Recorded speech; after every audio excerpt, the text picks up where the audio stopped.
Welcome. You've stepped into the world of sleepy knowledge, a place for quiet curiosity. Tonight, we'll slow down and quietly unfold a story about how human life continues to exist in a place that was never meant for it. But before we begin, I'm always curious, where in the world are you listening from tonight? And if you find yourself drawn to explorations like this, you're welcome to subscribe. Right now, above your head, a human being is asleep. Not in a bed, not in a room, not on solid ground. They are floating, weightless, inside a sleeping bag attached to a wall, inside a metal cylinder, moving at roughly 28,000 kilometers per hour, through absolute darkness. Outside their hull, just a few centimeters of engineered metal and insulation away from their sleeping body, the temperature is minus 270 degrees Celsius. There is no air, there is no sound. There is nothing in every direction for hundreds of kilometers, and yet they are breathing. Their heart is beating. Their body is warm. They are alive. Tonight, we are going to find out how. Let's start with the simplest possible truth about space. Space does not want you to exist there. That isn't dramatic. It isn't an exaggeration. It is simply a physical fact. Every single thing that makes human life possible, warmth, pressure, oxygen, water, is absent in the environment beyond Earth's atmosphere. Space is not a place humans evolved for. It is not a place that tolerates us naturally. And yet, as of right now, human beings have maintained a continuous presence in space for over 2 decades. Since November 2nd, 2000, the day the first crew arrived at the International Space Station, there has not been a single moment when at least one person was not in orbit above this planet. Not one moment. Think about what that means. 2 decades of unbroken human habitation in an environment that would kill an unprotected person in about 90 seconds. So tonight, let's think about that gap between the lethal and the livable, between the void and the warm, breathing body floating inside it. Let's think about what it actually takes to keep a human being alive in space. Before we understand the solutions, we need to understand the problem. And the problem is this: space is not just empty. It is actively, comprehensively hostile to biology in ways that are almost poetic in their totality. Every single thing that living systems require, and I mean every single thing, space lacks.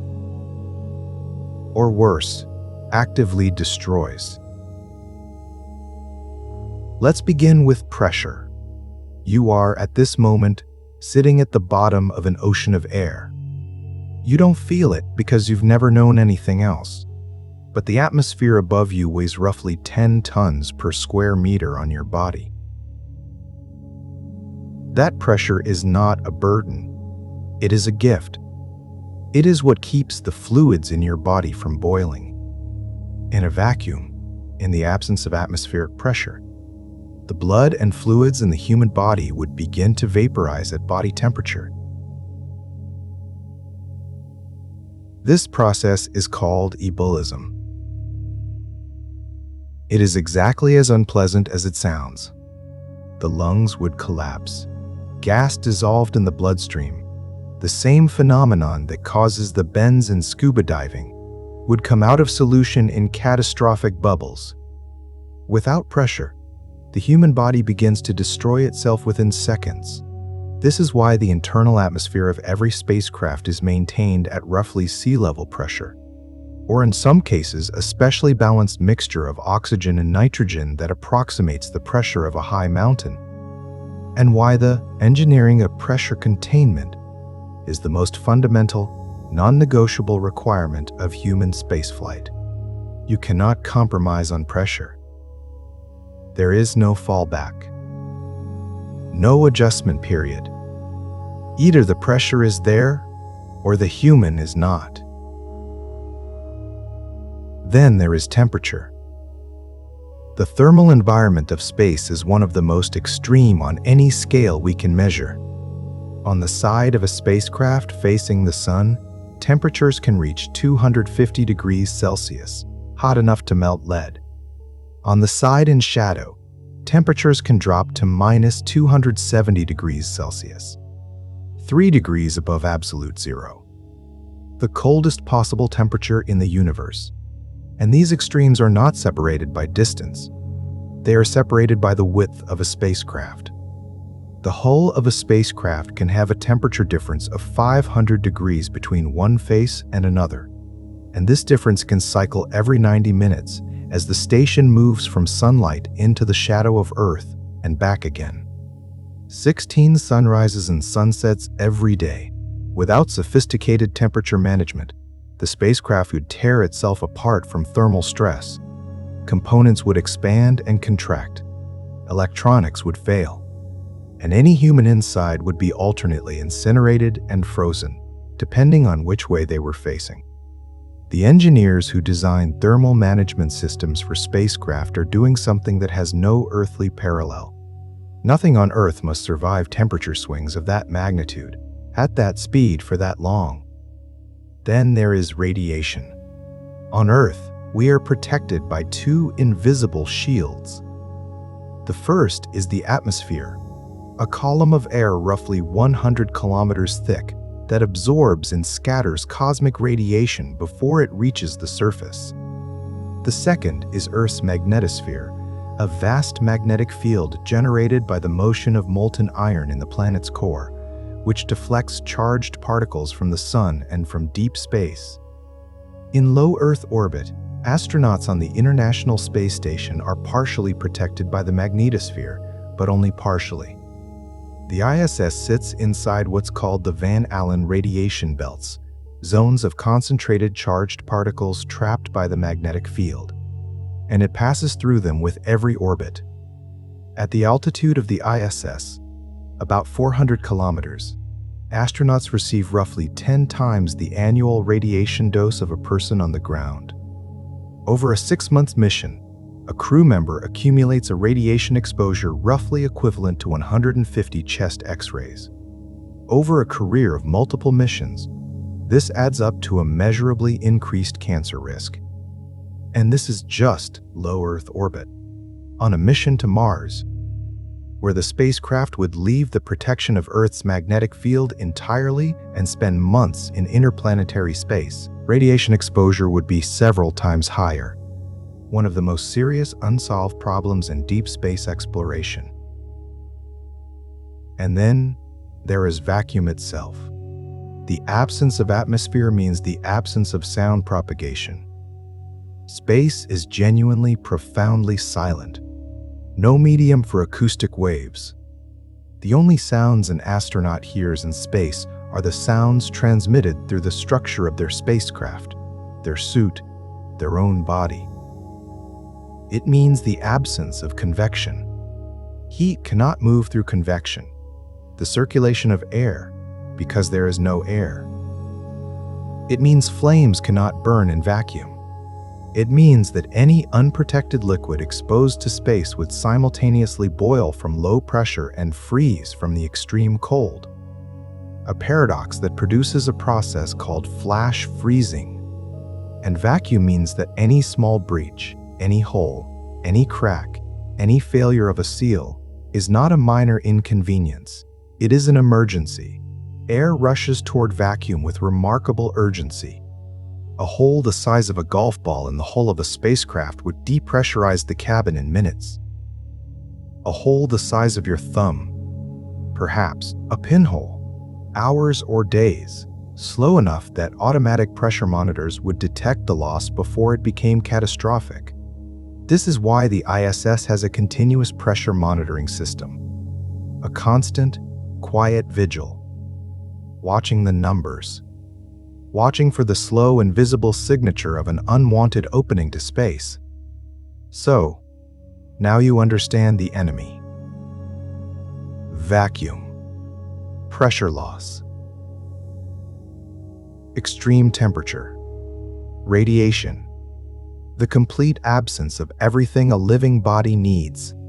These are not abstract concerns.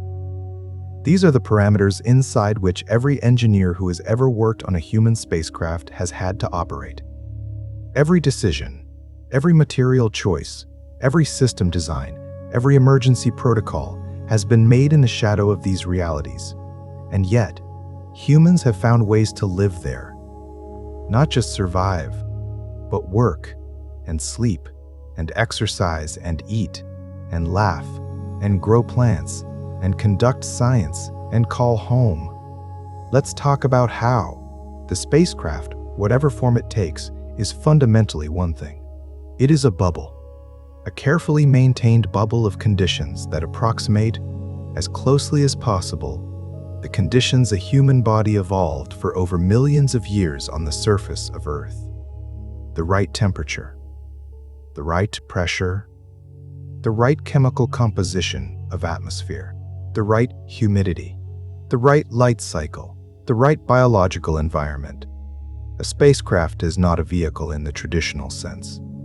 It is a portable piece of Earth, a small sealed fragment of the biosphere, launched into an environment that the biosphere cannot touch. And like any bubble, its existence depends entirely on the integrity of its boundary, on the perfection of the seal between the inside and the outside. Let's begin with the most fundamental requirement: the air. The atmosphere inside the International Space Station is, as closely as possible, identical to the air you are breathing right now. Approximately 21% oxygen, approximately 78% nitrogen. The rest, trace gases, water vapor, carbon dioxide. This was a deliberate choice, and not an obvious one. The earliest American space program, beginning with Mercury, continuing through Gemini into the early Apollo missions, used a pure oxygen atmosphere inside the spacecraft. 100% oxygen, at a lower pressure than sea level, but otherwise pure. The advantage was simplicity. Pure oxygen at reduced pressure weighs less than a full nitrogen-oxygen mix at sea level pressure. Less weight meant less fuel. Less fuel meant smaller rockets. In the early days, when getting anything at all into orbit required extraordinary engineering effort, this mattered enormously. Then, on January 27, 1967, during a ground test of the Apollo 1 capsule, a fire broke out inside the cabin. In a pure oxygen environment at slightly above sea level pressure, the materials inside the cabin, the wiring, the Velcro, the padding, burned with terrifying speed. 3 astronauts, Gus Grissom, Ed White, and Roger Chaffee, died in the fire. It was one of the darkest moments in the history of human spaceflight, and it changed everything. After Apollo 1, NASA redesigned the cabin atmosphere for launch and landing. Pure oxygen was replaced with a nitrogen-oxygen mix during ground operations. Materials throughout the cabin were replaced with fire-resistant alternatives. The shuttle and the ISS use a standard nitrogen-oxygen mix throughout. The same air you breathe, maintained carefully, continuously, by a set of systems that work every second of every day, without interruption.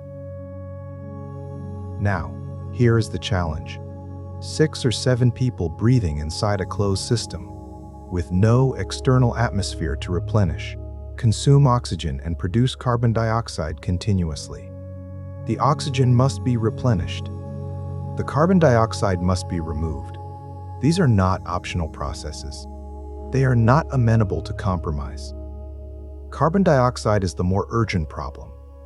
At low concentrations, a few hundred parts per million, CO2 is harmless. At the elevated concentrations that would build up inside a closed cabin if nothing removed it, perhaps 1 or 2%. It causes headaches, confusion, impaired judgment, and eventually unconsciousness. At higher concentrations, death.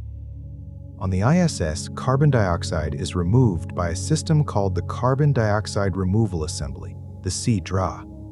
It works through a process of chemical adsorption, passing cabin air through beds of a material called zeolite, a crystalline mineral that has a remarkable affinity for CO2 molecules. The zeolite traps the CO2 from the airstream, and the cleaned air is returned to the cabin. Periodically, the zeolite beds are regenerated, heated to drive off the trapped CO2, which is then either vented to space or fed into another system that converts it into useful products. That other system, the Sabatier reactor, takes the CO2 and combines it with hydrogen, using heat and a catalyst to produce methane, which is vented, and water from carbon dioxide and hydrogen.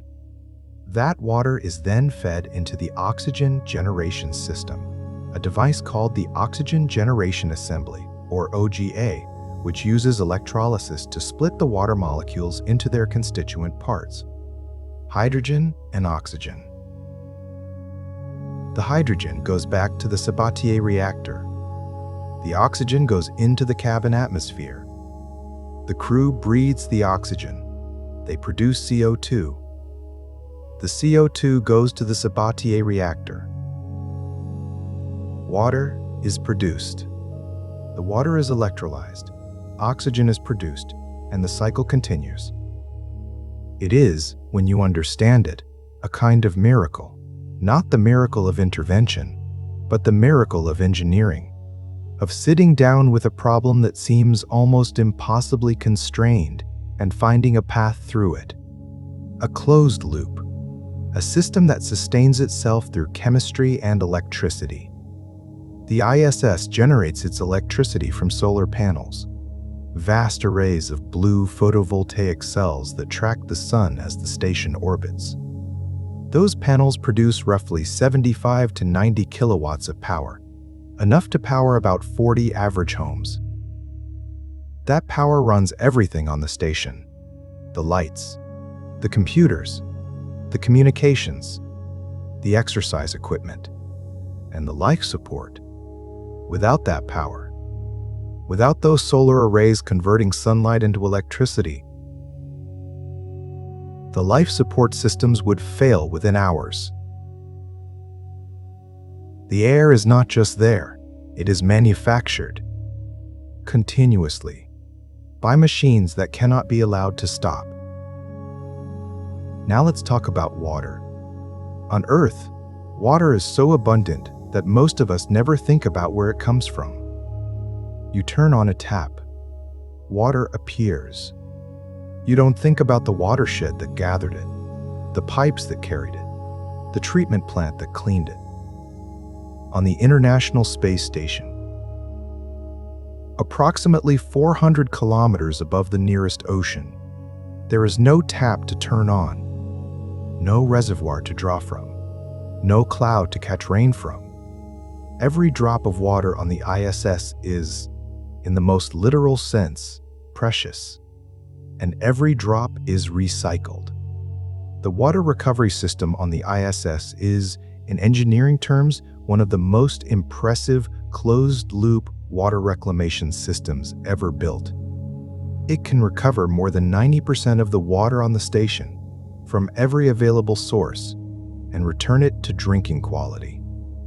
Every available source. That phrase requires a moment to unpack.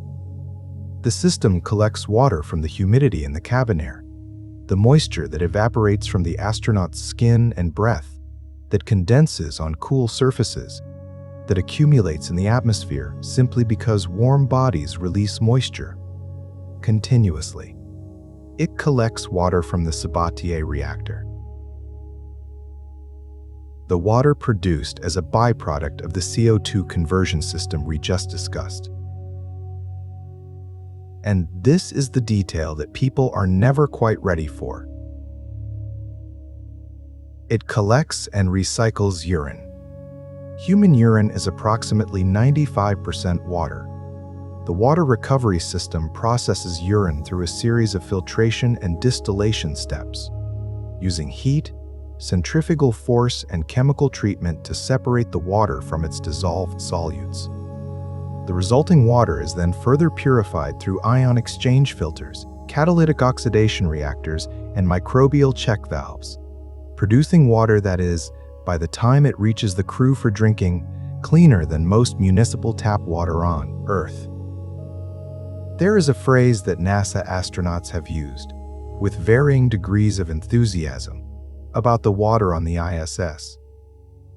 Yesterday's coffee is tomorrow's coffee. The psychology of this takes some adjustment. Intellectually, the water is clean. The chemistry is clear.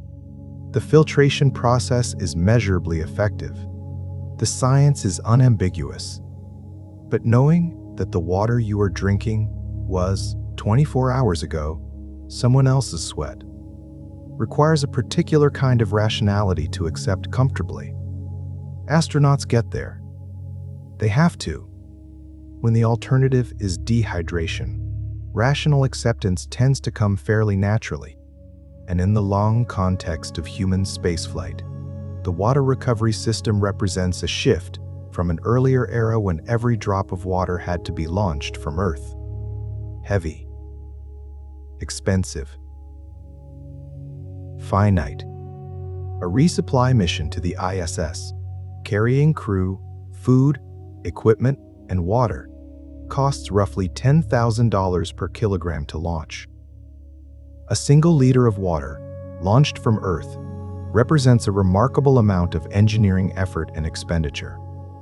The water recovery system recovers roughly 2,000 liters per year from what would otherwise be waste products.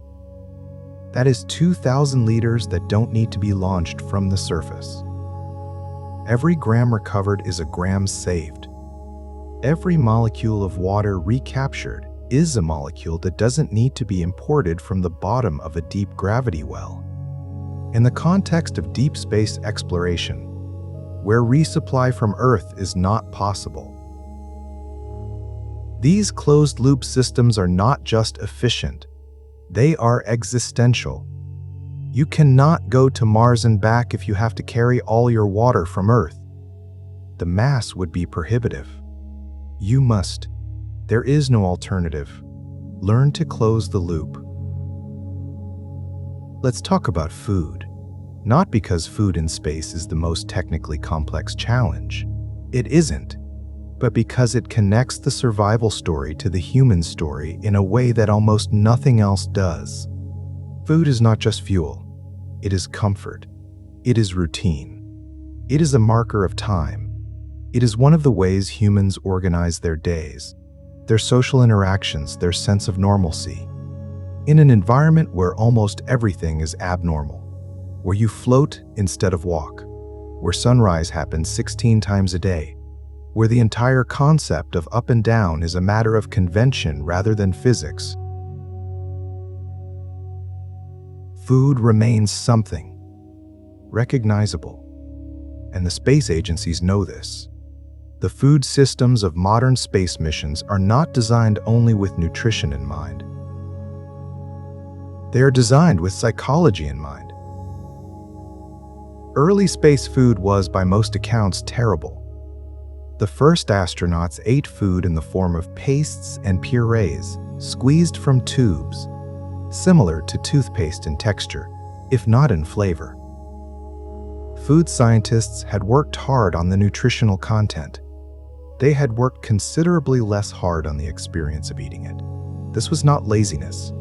It was a genuine engineering constraint. In the early space capsules, small, cramped, and filled with systems that could not tolerate contamination, the concern about free-floating food particles was serious. A crumb floating into the electronics of a guidance computer could, in principle, cause a malfunction. Crumbs were the enemy.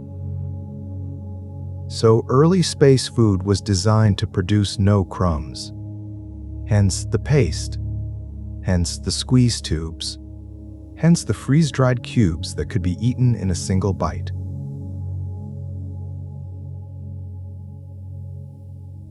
Today, on the International Space Station, the food situation is considerably better. Not because the crumb problem has disappeared. It hasn't, and all food is still carefully designed with this constraint in mind.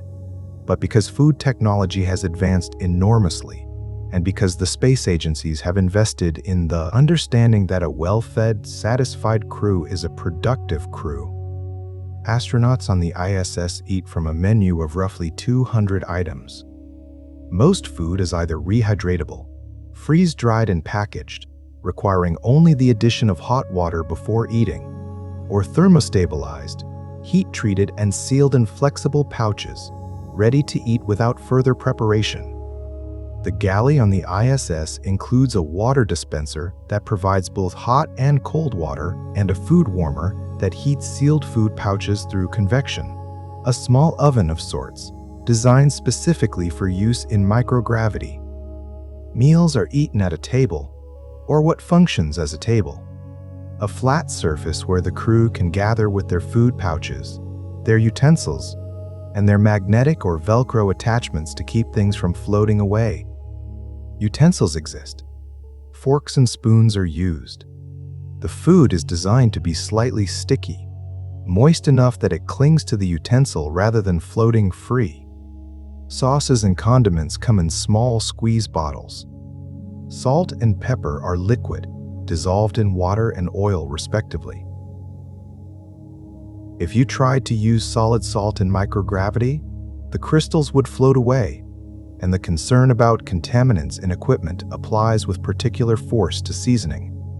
There is something deeply human about the effort that goes into the food. Every astronaut on a long-duration mission is allowed to work with food specialists before launch to customize their menu, their preferences, their cultural foods, their favorite flavors, the things they find comforting, are accommodated as much as possible within the constraints of the environment. Japanese astronauts have brought sushi. Italian astronauts have brought espresso.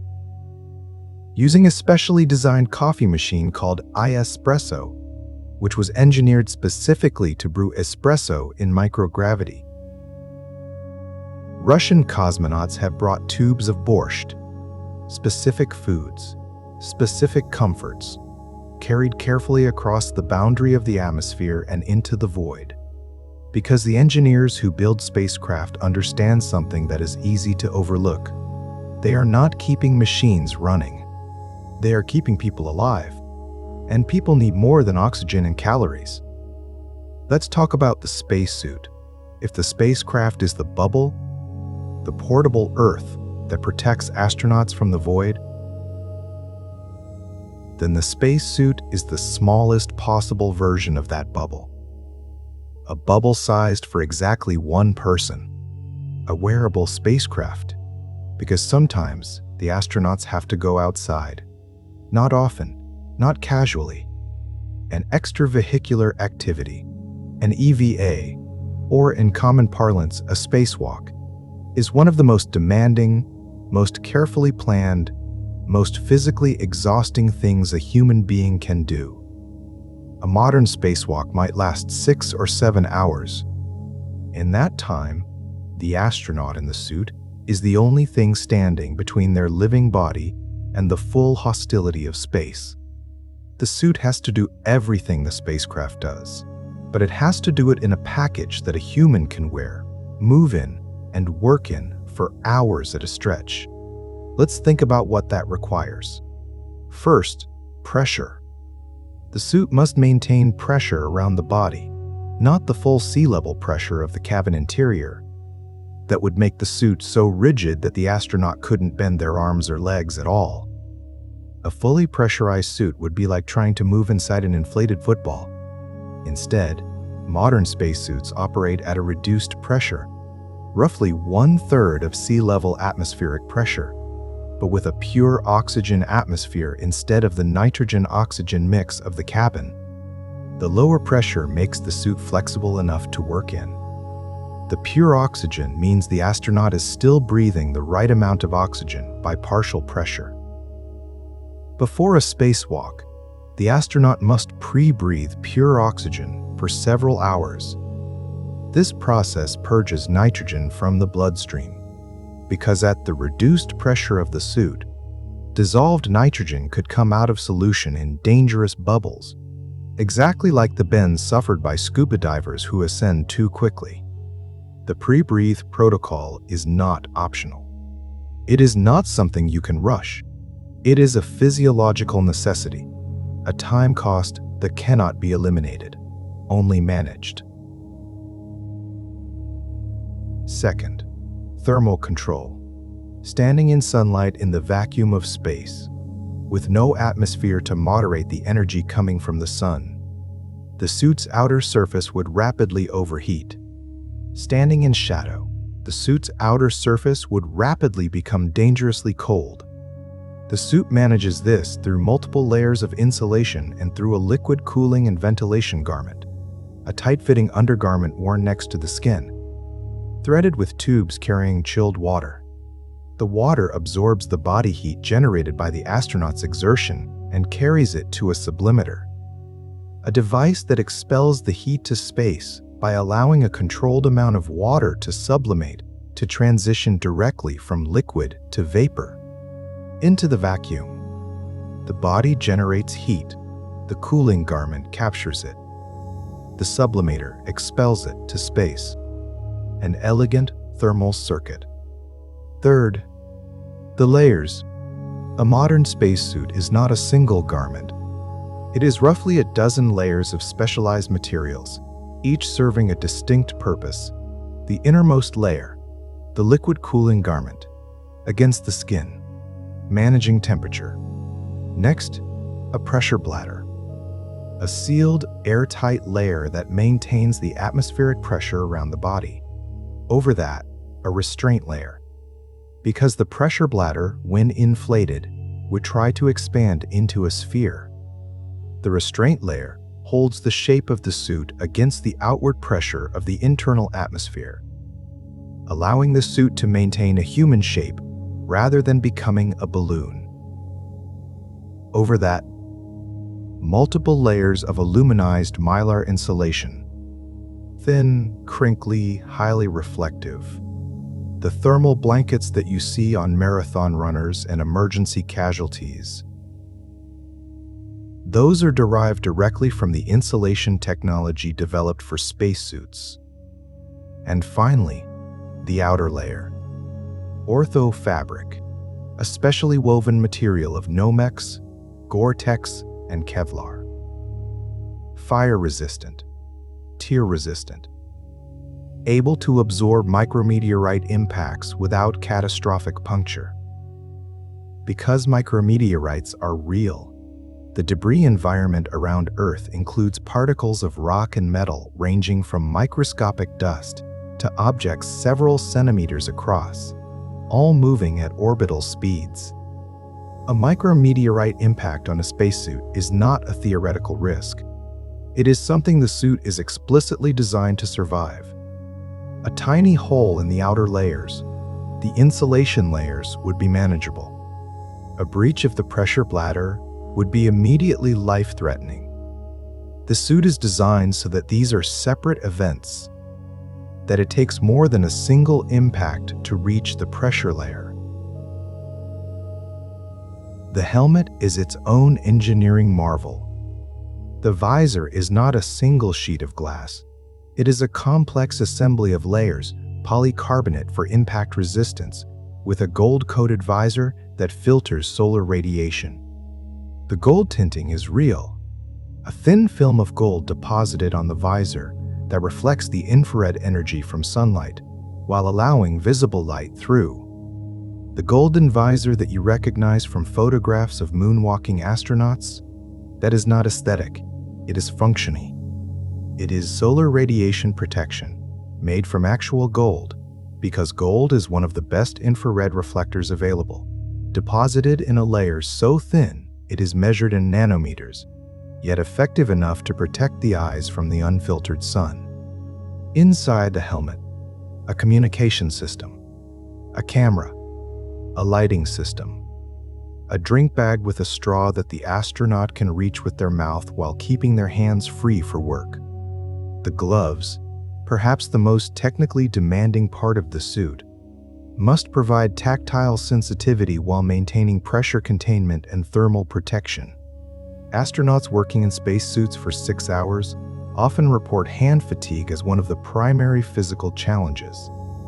The gloves are designed to be as thin and flexible as possible, but the pressure they contain still creates significant resistance to every finger movement, every grip, every tool manipulation, every adjustment, against constant resistance. For 6 hours. By the end of a long EVA, the hands are exhausted in a way that most people will never experience. The suit itself, the Extravehicular Mobility Unit, or EMU, used by NASA astronauts on the ISS, weighs roughly 130 kilograms on Earth. In microgravity, of course, weight is irrelevant. Mass matters. The suit still has inertia, still resists changes in motion, but the sensation of weight disappears. The suit is not worn so much as inhabited. The astronaut climbs into the lower torso, lowers the upper torso over themselves, connects the two sections at the waist, puts on gloves, closes the helmet, and becomes, for the duration of the spacewalk, a one-person spacecraft. Let's talk about the body, not the suit, not the station. The biological system inside. The human body evolved on Earth.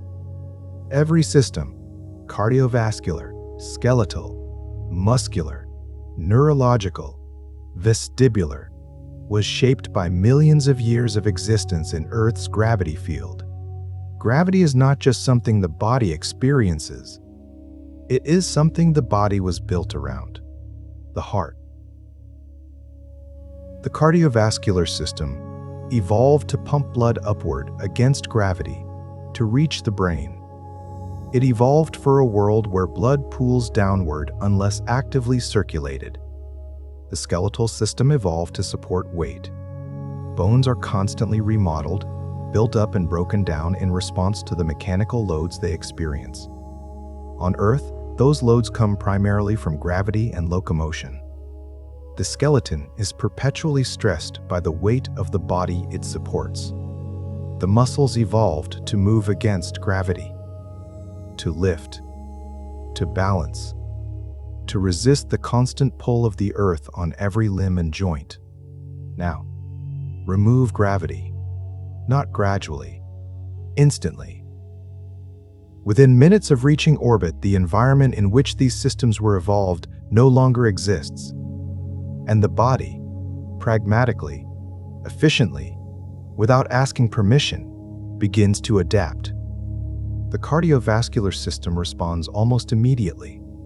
On Earth, blood pools in the lower body, in the legs, in the abdominal vessels, under the influence of gravity. The heart compensates by pumping harder to bring that blood back to the brain. In microgravity, there is no down. Blood no longer pools in the legs.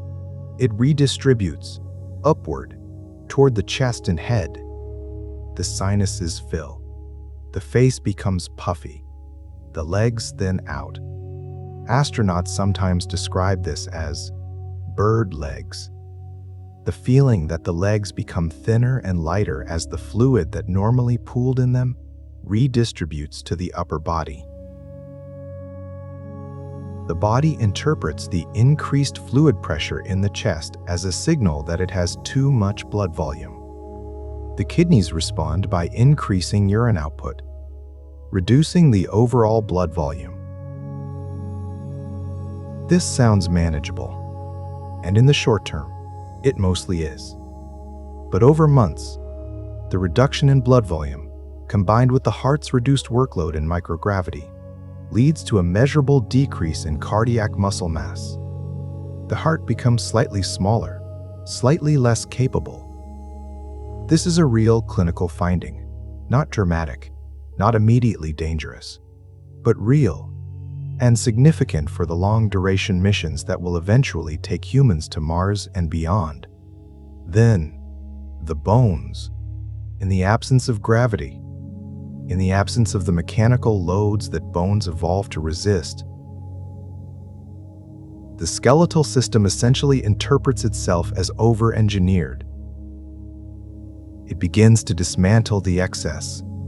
Osteoclasts, the cells responsible for breaking down bone tissue, become more active.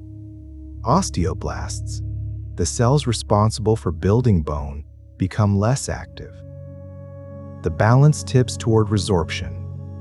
Bone density decreases at a rate of roughly 1 to 2% per month in microgravity. 1 to 2% per month. A person who spends 6 months on the ISS can lose as much as 10 to 15% of their bone density, particularly in weight-bearing bones like the lower spine, the hips, the femurs. This is not a number that can be ignored. A 10% reduction in bone density significantly increases the risk of fracture.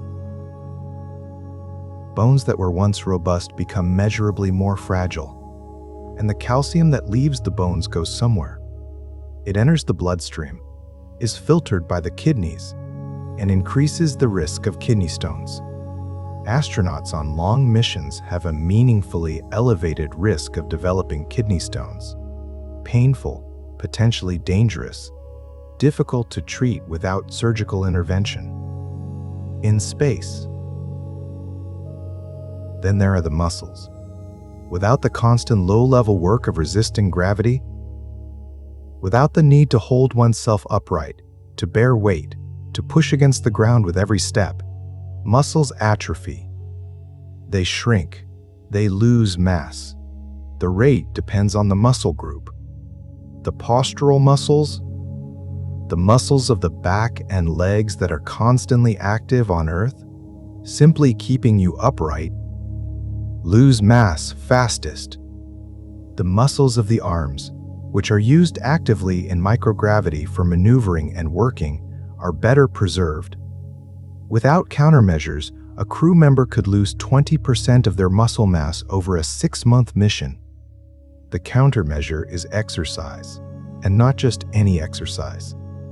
Specific exercise, designed around the specific mechanisms of muscle and bone loss, performed with specific equipment, designed to replicate the mechanical loads that gravity normally provides. Exercise on the ISS is not optional.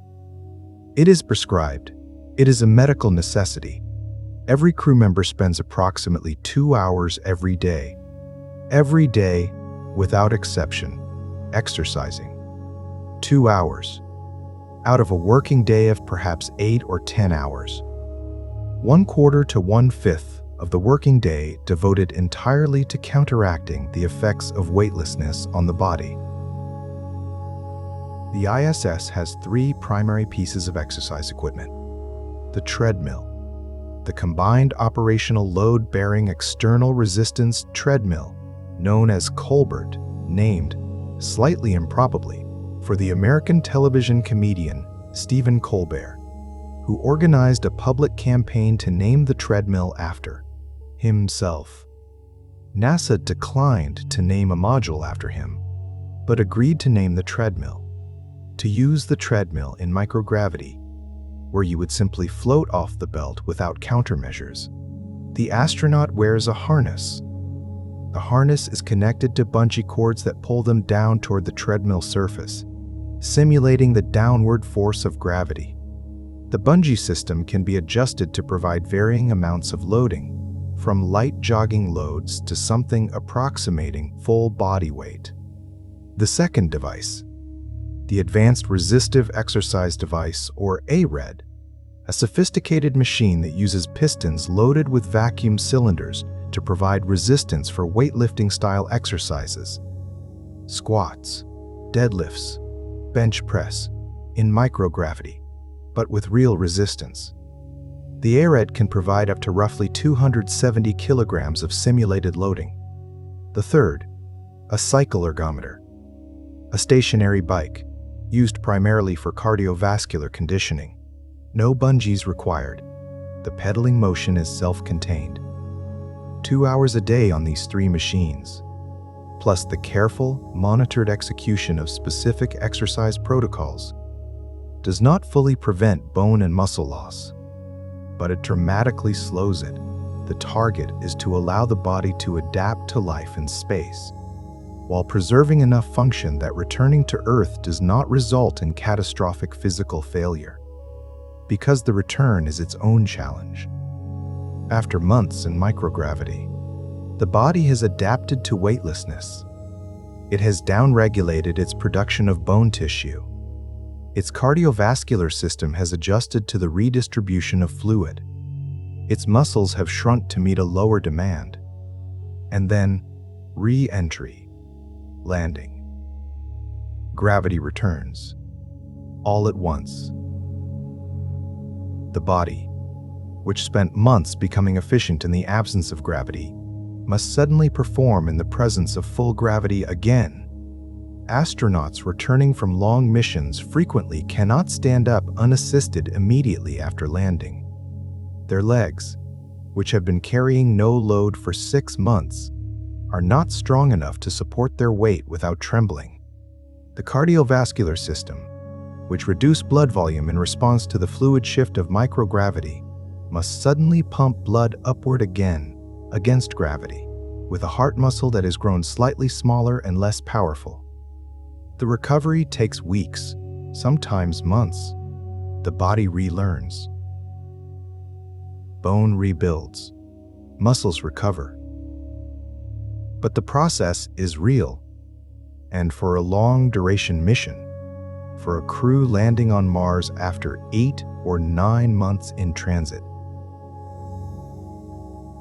The state of the body at landing is not just a medical curiosity. It is an operational reality.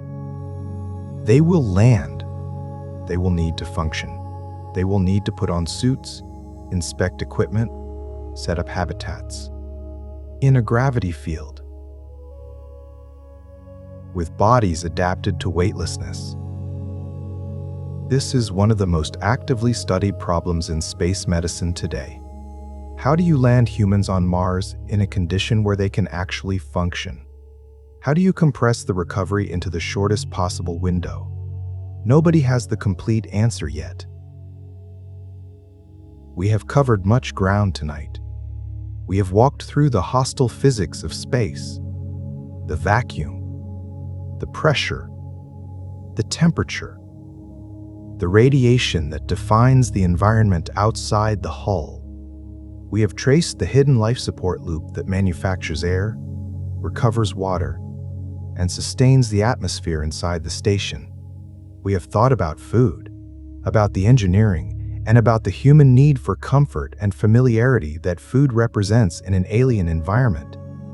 We have described the spacesuit, that improbable wearable spacecraft, 12 layers of carefully chosen materials, keeping a single body alive in a place where no body was meant to be. And we have looked honestly at what space does to the human body, to the bones and muscles and heart, and at the 2 hours of daily exercise that stand between the astronaut and a body that can no longer function in gravity. But we have not yet talked about perhaps the most complex survival challenge of all, the one that has no engineering solution, the one that cannot be addressed with a better material, a smarter system, a more efficient chemical process, the survival of the mind. And we have not yet talked about what happens when things go wrong. Not the gradual, managed degradation of the body in microgravity, but the sudden, acute, catastrophic failures that are always possible in an environment where everything is held in balance by machinery that cannot be allowed to break. The fires, the pressure leaks, the toxic atmosphere events, the close calls that are not widely remembered, but that shaped every protocol and redundancy in the system today. The thin line between the living and the lethal that every crew member on every mission walks every single day. We will get to those. For now, let the station orbit. Let the crew float in their sleeping bags attached to their walls, suspended in the dark. Outside, 16 sunrises and sunsets cycling past. Inside, the hum of the life support systems. The quiet work of the machines. The air moving through filters. The water cycling through purifiers. The oxygen being generated from the chemistry of water and electricity. Quietly, continuously, without pause. The bubble holding. There is a photograph that astronauts take, almost all of them, at some point during their mission, that has no scientific value whatsoever. They float to a window. They press their face close to the glass, and they look down, not at an instrument, not at a readout, not at a task that needs completing. They just look. The earth below, moving, slowly enough to watch, vast enough to fill the entire field of vision if you let it.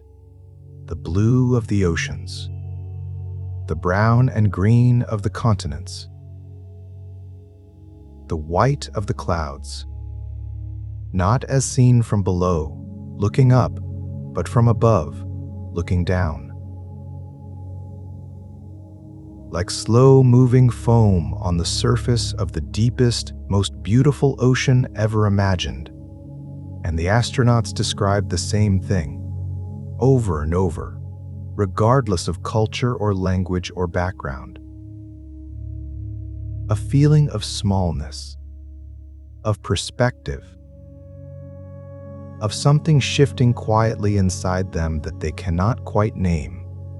The philosopher Frank White called it the overview effect, the cognitive shift that occurs when a human being sees the Earth from space for the first time.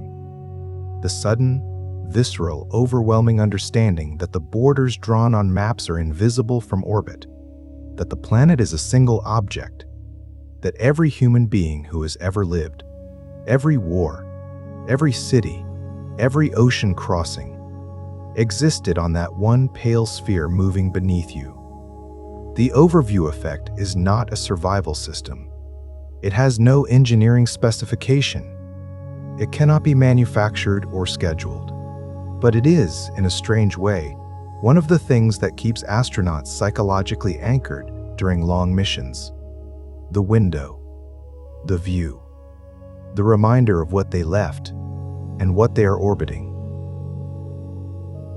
Let's talk about psychological survival. The engineering of keeping a human body alive in space is, in some ways, the easier half of the problem. It is hard, extraordinarily hard, but it is ultimately a set of solvable technical challenges. You can build a system to generate oxygen. You can design a suit to contain pressure. You can prescribe an exercise protocol to slow bone loss. The mind is different. The mind cannot be engineered around. It cannot be maintained with a checklist. It cannot be tested to failure in a vacuum chamber and then redesigned. And yet, the psychological well-being of a crew in space is just as critical as the physical function of the life support systems. A crew that is fractured psychologically, through conflict, through isolation, through the cumulative weight of confinement, is a crew that makes mistakes, that misses procedures, that loses the precise, careful attention that the environment demands. In an environment where a mistake can be fatal, this is not a secondary concern. The confinement itself is the first challenge. The habitable volume of the International Space Station, the pressurized space where the crew actually lives and works, is roughly equivalent to a 6-bedroom house, about 900 cubic meters. That sounds generous. And compared to early spacecraft, the Mercury capsule, which was the size of a telephone box, or the Soyuz descent module, which at roughly 2 cubic meters is barely large enough for 3 people to sit in. The ISS is palatial, but that 900 cubic meters is shared by a crew of typically 6 or 7 people for 6 months. Without the ability to step outside, without the ability to go for a walk, to drive somewhere, to be alone in the sense that most people take entirely for granted. You cannot, on the ISS, simply leave the room and find a new environment. There are other modules, connected to modules, each with its own function and character. But the total world available to you is a fixed, known, mapped space. You know every corner. You know every sound. You know every smell. The environmental designers of the ISS understood this. The modules were deliberately given different characters, different lighting levels, different colors, different functional identities, in an effort to create a sense of variety and distinction within a fundamentally enclosed space. It helps, but it does not solve the problem. The psychological research on long-duration spaceflight draws heavily on analogs, environments on Earth that approximate some of the conditions of space. Antarctic research stations, submarine deployments, cave isolation experiments, high-altitude mountaineering expeditions. The patterns that emerge across these environments are consistent. In the first phase, typically the first few weeks, morale tends to be high. The novelty is real. The mission is fresh. The sense of purpose is sharp. In the middle phase, the challenges emerge. The novelty fades. The routine becomes routine. Small conflicts, which in ordinary life would be trivial, are amplified by proximity and confinement. Irritations that would normally be discharged through a change of environment have nowhere to go. There is a phenomenon in Antarctic winter overcruise called the third quarter problem, a well-documented dip in morale and performance that tends to occur around the 3-quarter mark of a long isolation. The mission is no longer new. The end is not yet close, and the psychological weight of the time already spent becomes somehow heavier. Space missions show the same pattern.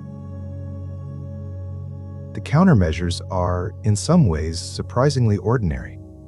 Private communication time, the ability to call family and friends from orbit through a dedicated communication system that allows video calls, email, and even some internet access is considered a primary psychological support tool.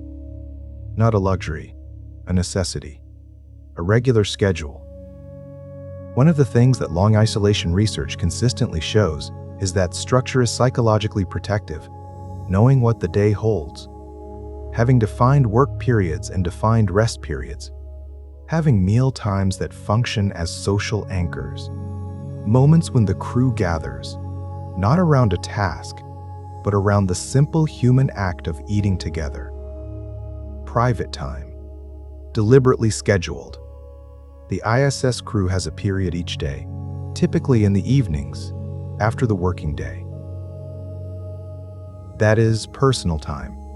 No tasks, no communication requirements. Time to read, to watch a film, to write, to look out the window. Small comforts.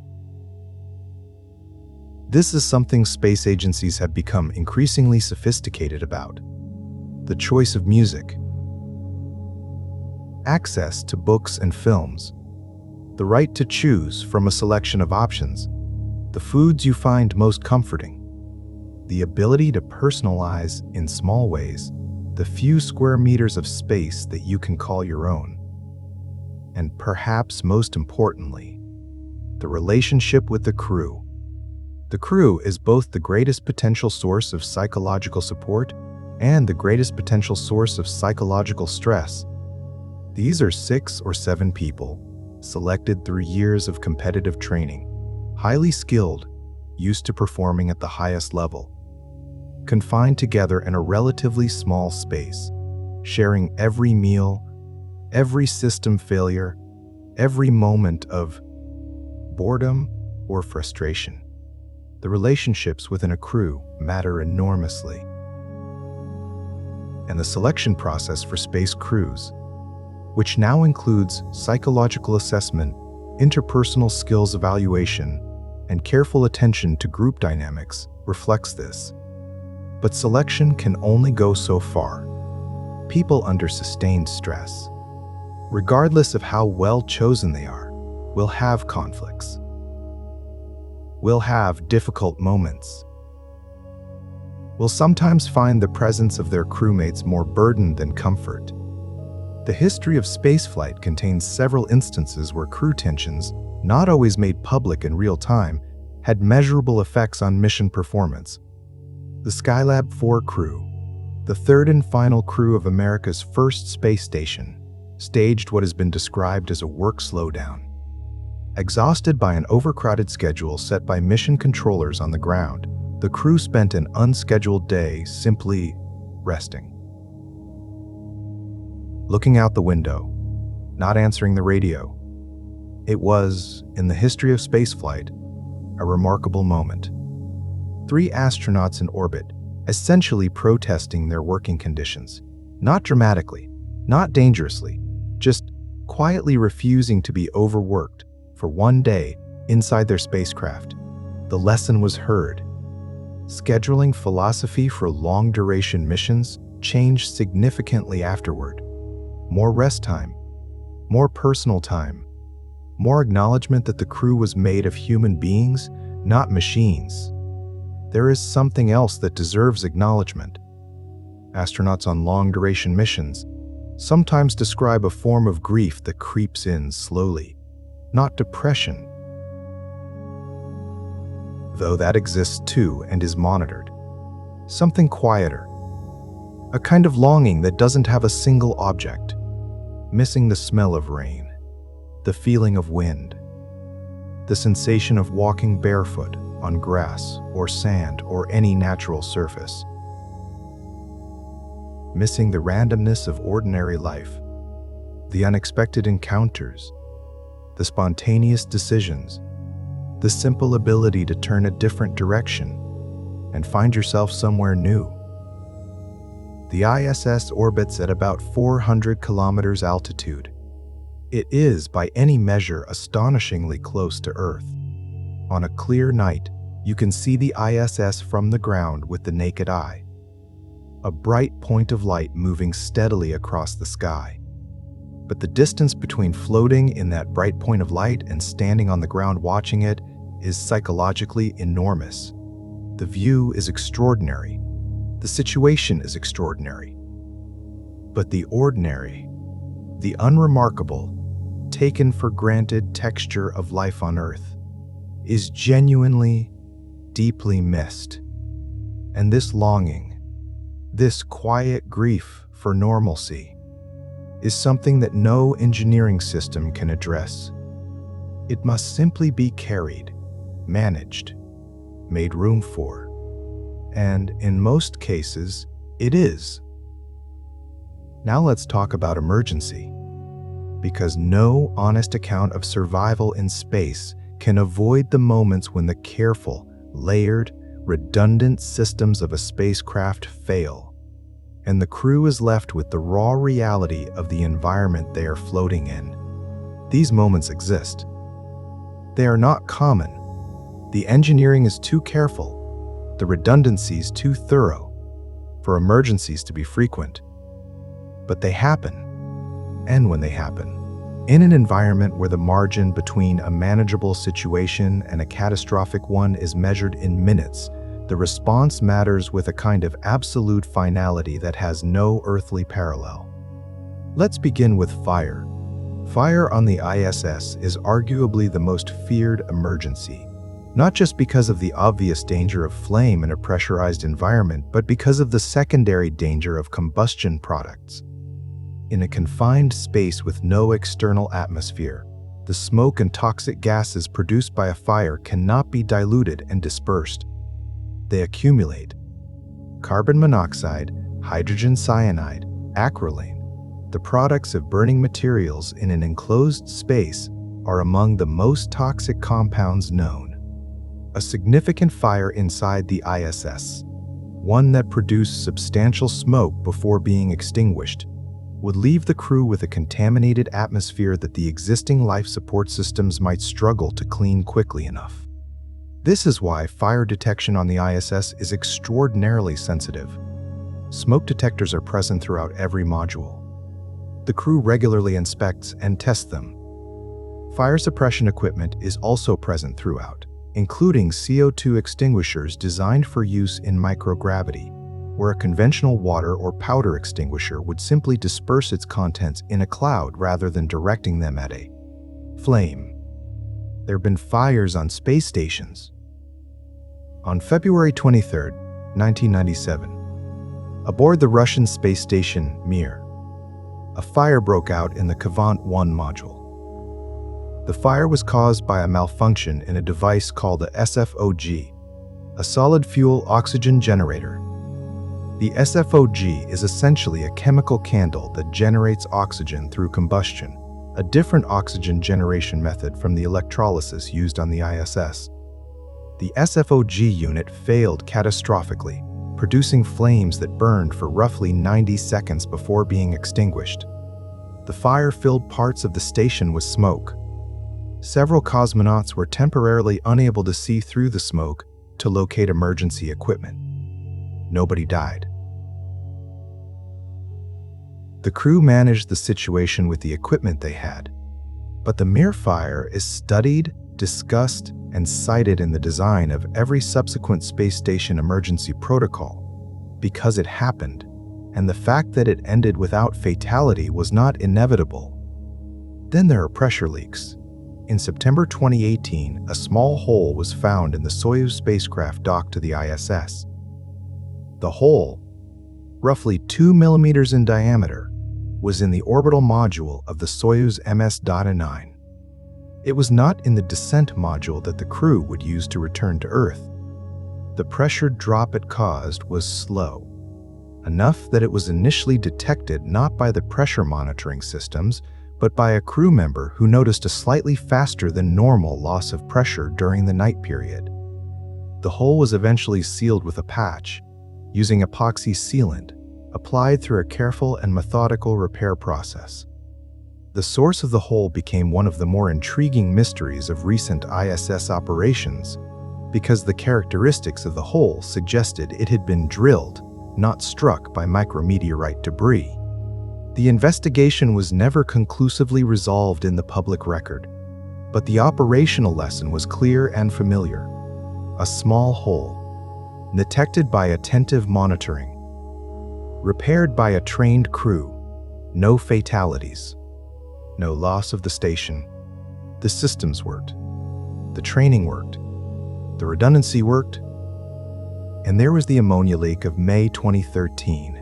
Ammonia is the working fluid in the ISS thermal control system, the substance that carries waste heat from the station's electronics to the large radiator panels mounted on the station's truss structure. It is highly effective as a heat transfer fluid. It is also highly toxic. On May 9, 2013, the station's computer systems detected a sudden drop in pressure in the thermal control system, indicating a leak of ammonia into space. The crew was ordered to shelter in the Russian segment of the station, which uses a different coolant system, while the situation was assessed. Within days, 2 NASA astronauts, Chris Cassidy and Tom Marshburn, performed an unplanned spacewalk to locate and address the leak. They replaced a pump controller box on the station's truss structure, working in their suits for approximately 5.5 hours to complete the repair. The ammonia leak was stopped. 2 people in spacesuits replacing a component on the outside of a structure the size of a football field. 400 kilometers above Earth, in direct solar radiation, as matter-of-factly as a maintenance technician replacing a valve in a heating system. The history of human spaceflight is full of these moments, not all of them with happy endings. Apollo 1. The fire on the launch pad that killed 3 astronauts before a single crewed Apollo mission had flown. Apollo 13. An oxygen tank explosion en route to the moon that transformed a lunar landing mission into a survival exercise. The crew improvising carbon dioxide scrubbers from mismatched components, reducing power to critical minimum, navigating home using the moon's gravity as a slingshot. Challenger, Columbia. The 2 space shuttle accidents that killed 14 people and reshaped the entire philosophy of human spaceflight around the understanding that there is no such thing as routine and that vigilance is not a phase of a program, it is a permanent condition. Each tragedy, each near miss, each close call, they are all embedded in the systems that astronauts depend on today. Every emergency protocol on the ISS was written, at least in part, in response to something that went wrong. The ISS has emergency oxygen masks, emergency pressure suits, multiple re-entry vehicles, Soyuz capsules docked to the station at all times, capable of returning the entire crew to Earth within hours if the station must be abandoned. The crew trains for fire, for pressure loss, for toxic atmosphere, for medical emergency, for the death of a crew member, which has not yet occurred in orbit, but for which protocols exist. Because the planners of long-duration missions are not permitted the luxury of assuming it won't. The training is continuous. The protocols are practiced. The knowledge is kept sharp. Because the environment outside the hull does not forgive lapses, does not offer second chances without consequence. And the people who have built this program, and the people who fly in it, know this with a clarity that most of us never have occasion to develop. Let's step back from emergency and think about the ordinary. Because most days on the ISS are not emergencies. Most days are, in the broadest sense, routine.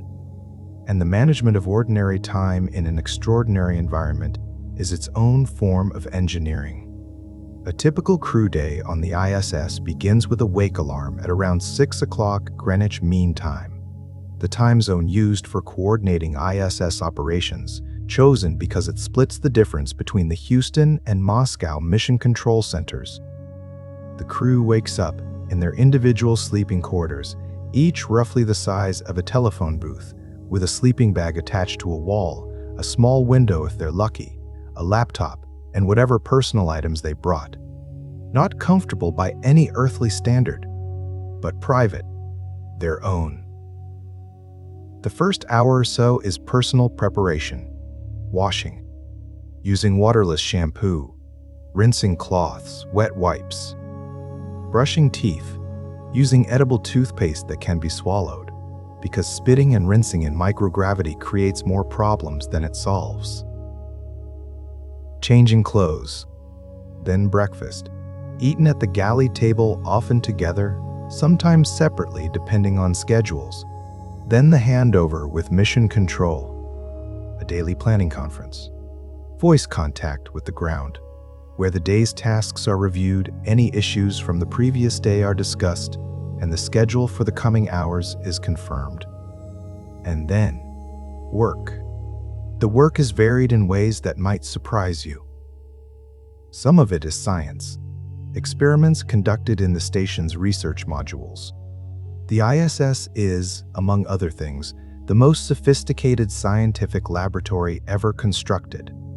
Experiments in biology, physics, chemistry, materials science, Earth observation, astrophysics, research that specifically requires the environment of microgravity, phenomena that cannot be studied on Earth because gravity is always present, always influencing, always a variable that cannot be controlled. Crystal growth, protein folding, fluid dynamics, combustion, cell biology, the behavior of materials in extreme temperature cycling. There are currently hundreds of active experiments on the ISS. Many are fully automated, running without crew intervention, generating data that is transmitted to the ground continuously. Others require regular crew involvement, sample collection, equipment adjustment, observation, documentation. Some of it is maintenance. The ISS is, in engineering terms, a complex machine with thousands of components, many of them old, many of them operating well beyond their original design lifetimes. The station was first launched in 1998. Some of its components have been in service for over 2 decades. Maintenance is not optional. Filters must be cleaned. Equipment must be inspected. Malfunctions must be diagnosed and repaired. The crew are not just scientists and pilots. They are also mechanics, electricians, plumbers, and IT support technicians for a system that cannot be turned off. Some of it is logistics. Resupply ships, carrying food, water, equipment, spare parts, science experiments, and crew care packages arrive at the station several times a year. When a cargo vehicle docks, the crew must unload it, inventorying every item, stowing it in the correct location, preparing the outgoing cargo for return to Earth. The ISS has an inventory management system. Every item on the station is tracked. Every food pouch, every tool, every spare part. In microgravity, where objects float away if not secured, knowing where everything is has a kind of operational criticality that goes beyond mere organization. A tool that floats behind a panel and cannot be found is a tool that might be needed in an emergency. The inventory system exists because the alternative, losing things in a weightless environment the size of a large house, is a real and serious operational risk. There is a rhythm to station life that former crew members often describe with surprising fondness. The sameness of it. The predictability. The sense that each day has its shape. Work and meals and exercise and sleep. And that shape, after the initial novelty fades, becomes something genuinely comforting. The astronaut Scott Kelly, who spent a year aboard the ISS, wrote afterward about something he called the station time mindset, a way of experiencing time that is different from Earth time, less fragmented, less distracted. The station does not offer the scattered, dissipating attention of modern connected life. There is no endless scroll to fall into, no news cycle to be agitated by. The world below is visible, moving, beautiful, real, but distant. The station demands a kind of focused, present attention that many people find extraordinarily difficult to achieve on Earth. And in that demand, in that enforced presence, some astronauts find something unexpected, a clarity, a simplicity, not happiness exactly, not ease, but something like sufficient. There is a module on the International Space Station called the cupola. It was added to the station in 2010. It is attached to the nadir port of the Tranquility module, the port that points directly downward, toward Earth. The cupola is a dome of windows. 7 windows. 6 trapezoidal panels arranged around a central circular window, the largest window ever installed on a spacecraft. Looking out from inside the cupola, you see the Earth directly below, filling the view almost completely. It was designed primarily as a workstation, a place where robotic arm operations can be monitored, where approaching vehicles can be observed. But it became something else. It became the most photographed location on the ISS. Astronauts go to the cupola in their private time. They drift to the window and look out. They photograph the sunrises, 16 per day. Each one different. Each one a curve of color across the limb of the planet. They photograph storms from above. The spiraling white geometry of hurricanes, visible in their entirety for the first time, terrible and beautiful at once. They photograph the cities at night, the orange and white grids of human habitation, visible from orbit as if the Earth were lit from within. Till the Korean Peninsula, bright on the south side, dark on the north, a stark and accidental geography of light, the Alps, the Himalayas, the Sahara. They look down at the ocean, which from orbit is not blue but a spectrum, deep indigo in the open Pacific, turquoise over the Bahamas, gray-green over the North Atlantic. They watch thunderstorms from above, looking down into the tops of cumulonimbus clouds and seeing the lightning from the inside. The flashes illuminating the cloud from within like thoughts behind a closed eye. And they take photographs, not because they were asked to, not as a task, but because the view is genuinely, silently, overwhelmingly beautiful. And because, on some level, they want to remember. They want to hold on to it. The overview effect. Again, the sense that from here, from this window at this distance, the world looks whole. Let's think about what comes next. The ISS is extraordinary. It is a monument to cooperation, built by 16 nations assembled over more than a decade of spacewalks and robotic operations and visiting crew. A structure that exists today as the single largest human-made object ever placed in orbit. But it is also aging. The station was designed with a service life of roughly 15 years. It is already operated for 25.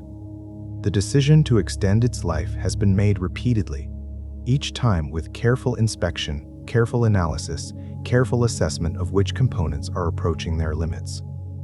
The current plan is to continue operating the ISS until approximately 2030. After that, deorbit.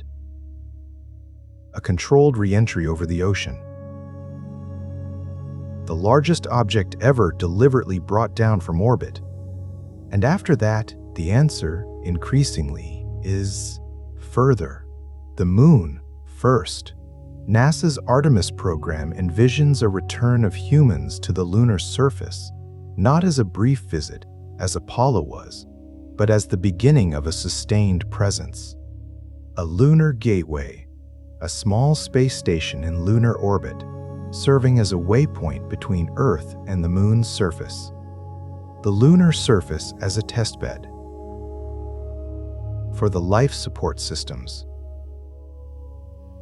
for the pressure suits, for the surface habitat technologies, for the supply chain logistics.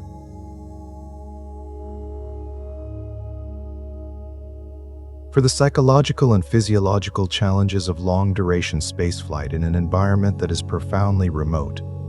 Because the moon, at its average distance of about 384,000 kilometers, is far enough away that communication takes about 1.3 seconds one way. Close enough that emergency return to Earth, while difficult, is conceivable within days. The moon is where we practice. And then, Mars.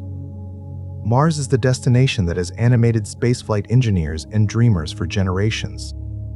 It is far enough away, at its closest approach to Earth, roughly 54 million kilometers, that a one-way signal takes about 3 minutes. At maximum distance, more than 20 minutes. There is no emergency return from Mars. Once a crew leaves for Mars, they are committed to the entire journey. the minimum mission duration. Accounting for orbital mechanics. The windows when Earth and Mars are positioned correctly for transit is roughly 2 to 3 years. There and back, 2 to 3 years in space. 2 to 3 years of the bone loss, the muscle loss, the cardiovascular adaptation, of the radiation exposure, of the confinement, of the psychological weight of absolute remoteness. 2 to 3 years before stepping outside on a surface that has not been touched by a human foot, before looking up at a sky that is not blue, that is salmon pink, colored by fine iron oxide dust suspended in a thin atmosphere, and knowing that no one has ever stood here before. The engineering challenges are profound. The life support systems must be more closed-loop, more self-sufficient, more reliable than anything built before. The radiation exposure problem has not been solved. The psychological challenges of absolute isolation, of a communication delay that makes real-time conversation with Earth impossible, require countermeasures that don't yet exist. The medicine must be nearly self-sufficient. A Mars crew cannot rely on a surgeon being called up from Earth. They must be able to diagnose and treat almost any conceivable medical emergency themselves, with the equipment they carry and the training they've received. And the psychological challenge of the journey, of the months in transit between worlds, with no landmark, no gravity, no sensory cue to the outside universe beyond the instruments, is something that no amount of ground-based simulation can fully prepare a crew for.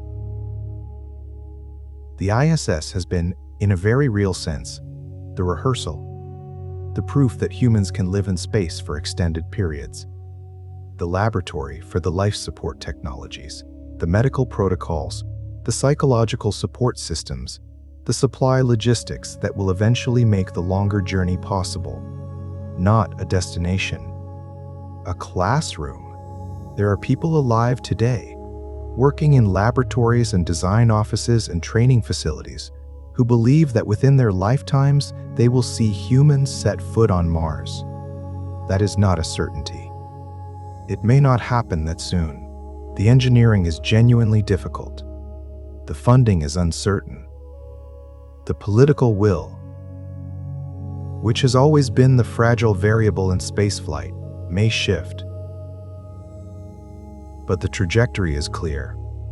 The systems that keep humans alive in space, the ones we've spent the last hour and a half tracing, from the air generation loops to the water recovery systems, from the pressure suits to the exercise protocols, are getting better, getting lighter, getting more reliable. The closed-loop life support that can keep 6 people alive on the ISS for months is the ancestor of the system that will keep a Mars crew alive for years. The spacesuit that lets an astronaut work outside the ISS for 6 hours is the ancestor of the suit that will let a human being walk on the surface of another planet. The psychological research, the study of confinement and isolation and crew dynamics, the hard-won understanding of what the mind needs to endure remoteness, all of it is building toward something, toward the capability to go further than we have ever gone, and to come back. Before we close tonight, I want to return to something. The thin line. The phrase I used at the end of part 1. The thin line between the living and the lethal that every crew member walks every day. Because I want to make sure that line is visible to you, not in a frightening way, but in an honest one.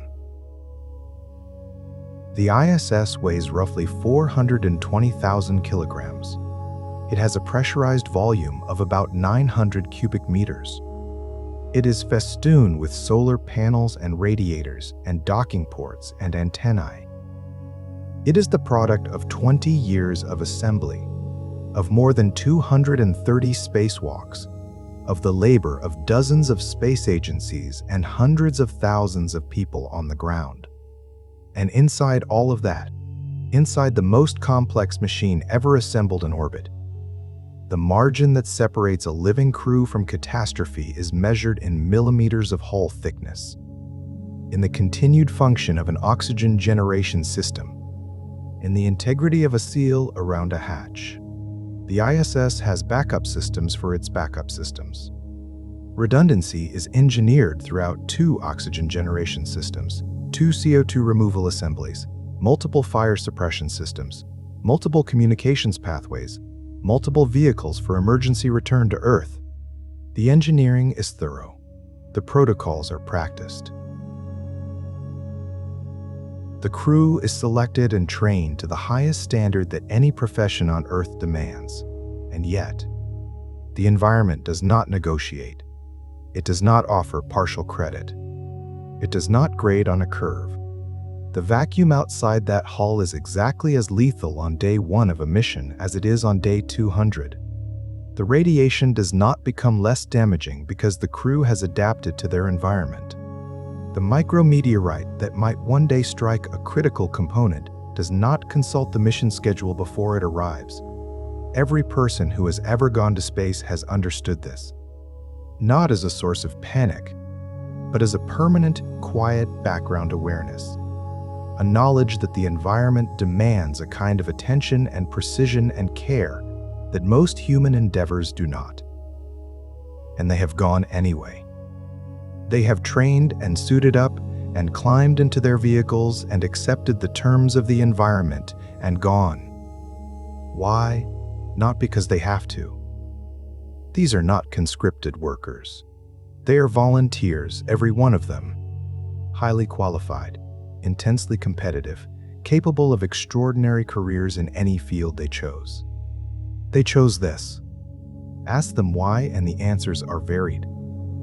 Scientific curiosity, a desire to push human capability further, the pull of exploration that seems to be woven into some people more deeply than others.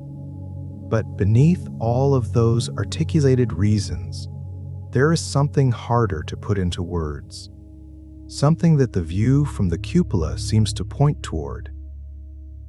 The human species spent most of its existence confined to a single valley, then a single continent.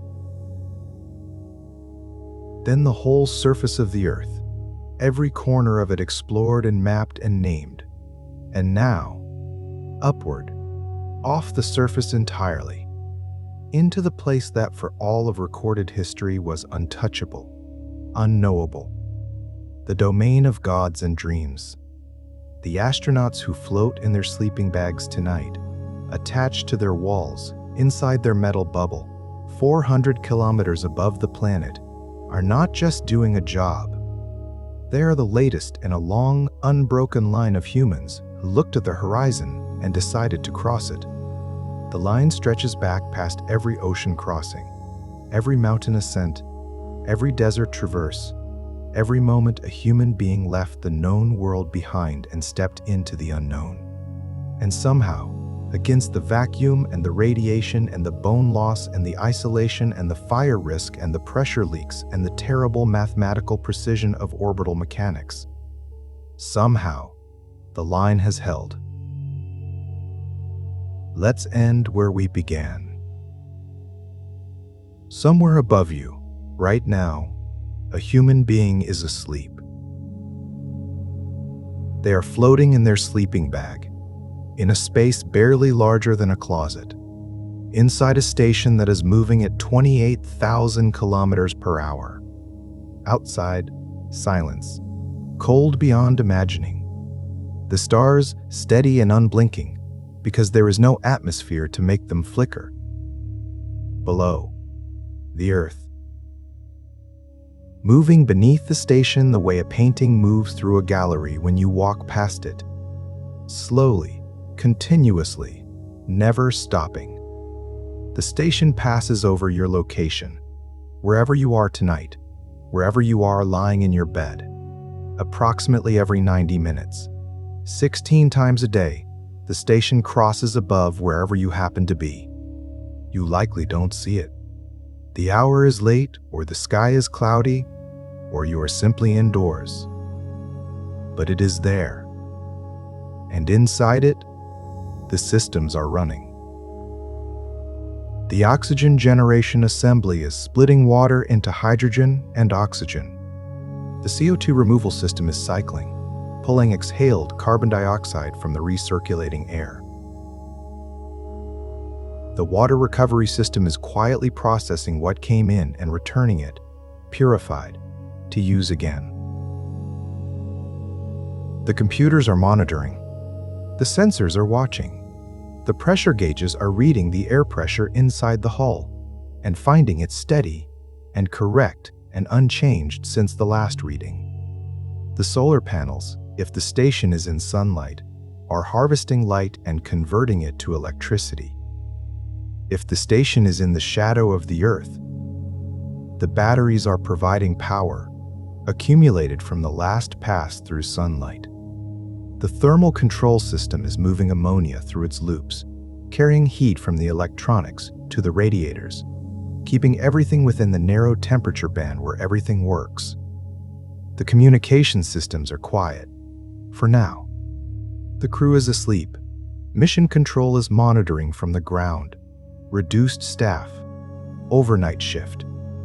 Watching the telemetry streams that flow continuously from the station, the vital signs of a machine that cannot be permitted to fall silent, and the astronaut in the sleeping bag. Their heart is beating. Their lungs are moving. Their bones gradually are being maintained by the exercise they did earlier today and will do again tomorrow. Their mind is somewhere in the complicated geography of sleep. Perhaps dreaming of Earth, perhaps dreaming of nothing at all, perhaps in the wordless, placeless quiet that sleep provides to all living things that need it. They are in the most extraordinary environment any human being has ever inhabited, and they are simply asleep. Wherever that is, you are on solid ground. The pressure around you is exactly right. The temperature is approximately right. The air is recycled, yes, but recycled by the 4-billion-year-old life support system of the planet itself, by forests and oceans and the slow chemistry of atmosphere and biology, a system so mature, so self-sustaining, so deeply engineered by time, that you have never had to think about it, not once. The gravity that holds you to your bed is the same gravity that the astronauts above you left behind. The air in your room was once inside a tree, and before that inside a wave, and before that inside a cloud. You are, without knowing it, already inside a life support system of extraordinary sophistication. You are already surviving. The story for tonight has reached its quiet end, but your journey doesn't have to. If you find yourself lingering here, in the space between wakefulness and rest, know that there is no rush. Stay here and allow the calm to carry you forward, and if your curiosity is still softly humming, another world of quiet knowledge is waiting for you on your screen right now. Let the next story carry you a little further into the calm, until the words eventually turn into dreams.